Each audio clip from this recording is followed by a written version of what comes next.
In the heart of Kipkelion, beneath the misty highlands of Kericho, a rare and symbolic peace was forged, the LUMBWA Treaty, a truce between the colonial British and the Kipsigis people who had fiercely defended their land, identity, and the way of life. LUMBWA was as a center where they keep, and in fact, that town called LUMBWA is older than Kericho town. That is where whites used to put their belongings, but why they migrated from LUMBWA to Kericho is because of Nandi rebellions, because Nandi went to invade them every now and then and destroy all their things. So the governor around here, Evelyn Baring, asked the contractors to identify a center which is far from Nandi. Then, that is now after the continuation of this railways construction. But before that, during Tipotip, there was an agreement which involved dog cutting between Arabs and the Kipsigis. Arabs and the Kipsigis? Yes. Oh, I thought it was the Europeans versus the Kipsigis.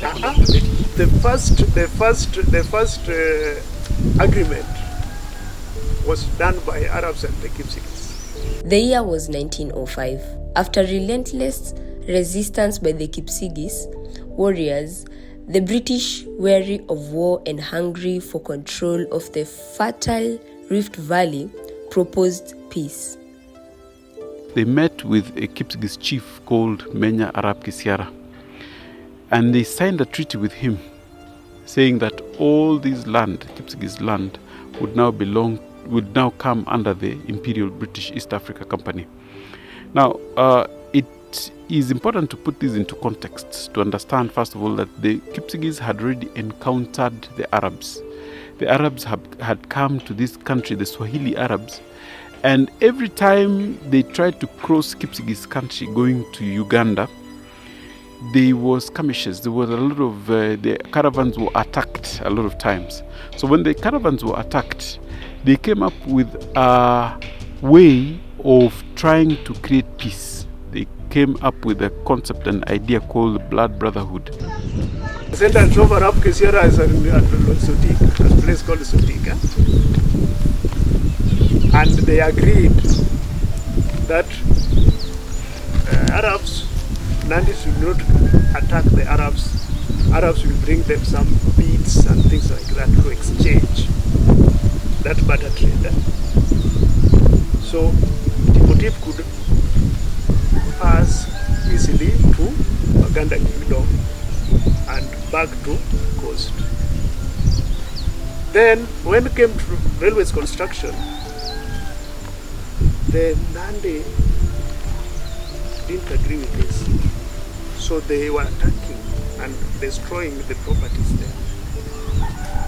Then they asked to do another agreement. Now this between the British and the Nandis. So two agreements were made in LUMBWA. Exactly. Where they cut the dog, the same point where they used with Arabs. It was buried facing downward into the soil, a powerful gesture that symbolized the burial of colonial domination. It said, "Your time ends here. We bury your rule into the earth."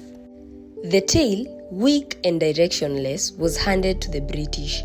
To the Kipsigis, this signified that the British were taking what was left, what was less valuable, what followed, not what led. Symbolically, the British were being shown their place, behind, not in front. Umbwa, alafu jamii wa Kipsigis wakashika upande mmoja na jamii wa wazungu na serikali yao walishika upande wa kichwa. Kwa hivyo walimkata, hatimaye walimshika. Walimshika umbwa kichwa ikitazama chini na sehemu ya mkia juu. Mzungu kwa mazumbua sisi kutesa wapeleka kulima hapa kutengeneza railway. British alizumbua sisi kabisa. ambao watoto wetu hata kusoma. Kuna bakasi. Tunasema hii umbwa aende chini. Amani iwe mzuri. So they buried the head facing down so that that would symbolize end of colonial rule. And something happened. There were the white people looking ways of betraying them, or coyote. This man called Koitalel Arab Somoni. And the Kipsigis went. And that what happened, opened this area for the white settlers. Then whites continued to construct them. But there was still small attack. Now, when Evelyn Baring was writing a book, he talked about Walumbu. He didn't talk about Nandis. He talked about Walumbu because they used to call that dog cutting Umbwa. In their name they call it Lumbu. This is a very prerogative to the Nandi people. Now, what they did, even if you read books written by Wasongos, they refer the Kalenjin as a whole as Nandi people. They don't know Kipsigis, they don't know KU, they don't know other things, they know only Nandi. And that area was called Lumbo because of that dog cutting. How is the present situation of that point where they cut the dog? Is it a preserved site? How is the situation right now there? It is very Did you unique. preserve that site? The site is there, and under that plant, it was not a euphorbium, but it was a fig tree. That fig tree is evergreen. It is still stand there.